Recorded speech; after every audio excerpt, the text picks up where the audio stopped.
சுத்தியாக இருக்குது போகணும்.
அதனுடைய தடங்களில் எந்த மாற்றமும் இன்னும் நிகழக்கூடியதாக இல்லை. காணாமலாக்கப்பட்ட அல்லது கொலை செய்யப்பட்ட என கூறப்பட்ட ஐக்கிய நாடுகள் உலக உணவு திட்டத்தின் புள்ளி விவரத்தின் பிரகாரம் 1,46,679 பேர் காணவில்லை அல்லது கொலை செய்யப்பட்டார்கள் என்கின்ற தகவலுக்கு இதுவரைக்கும் பதிலில்லை.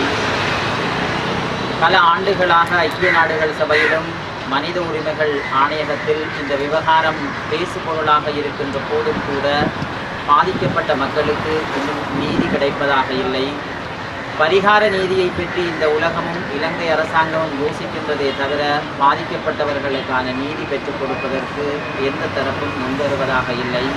சாட்சியங்களும் ஆவணங்களும் காலாவதியாகி போகின்ற நிலைமையும் இழப்புகள் ஏற்படுத்தப்படுகின்ற நிலைமையும் தான் தொடர் தேர்ச்சியாக நிகழ்கின்றதே தவிர கண்ணீர் மிச்சம் வருகின்ற அளவுக்கு தான் உங்களுடைய போராட்டத்தினுடைய வலிமையும் தொடர் தேர்ச்சியாக 17 ஆண்டுகளாக நீடி வருகின்ற இந்த போராட்டம் எந்த விதமான முன்னேற்றங்களுமின்றி மாறுதல்களுமின்றி நலிவுற்று போயிருக்கக்கூடிய ஒரு நிலைமைதான் காணப்படுகிறது என்கின்ற வேதனையான விடயத்தையும் பதிவு செய்ய வேண்டிய களச்சூழல் எங்களுக்கு காணப்படுகிறது.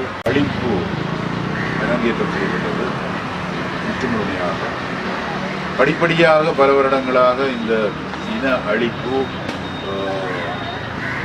ஒரு சிலரால் அல்ல. நேற்று ஒரு வீடியோ பார்த்தேன். ஒரு சிங்கள ஃபாதர் ஜீவன் பீரி அழகான ஒரு உரையாற்றி இருக்கின்றார். இது வேறு நாடுகளிலே இன அழிப்பு ஒரு சிலராலே முன்னெடுக்கப்பட்டது. உதாரணமாக ஜெர்மனியிலே ஹிட்லர் 6 மில்லியன் யூதர்களை கொண்டார்.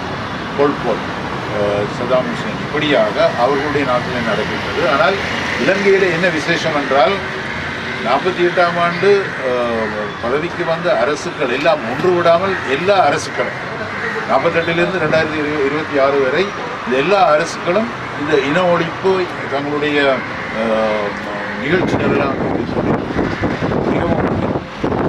ஆகவே இந்த நிலை மாற வேண்டும்.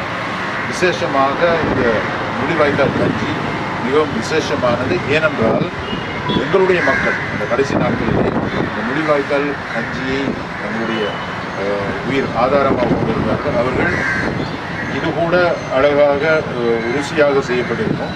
ஆனால் அவர்கள் வெறுமனே உப்பு தண்ணியை கடல் தண்ணியை சூடாக்கி அதிலே அரிசியை போட்டு அவர் குடித்தார்கள்.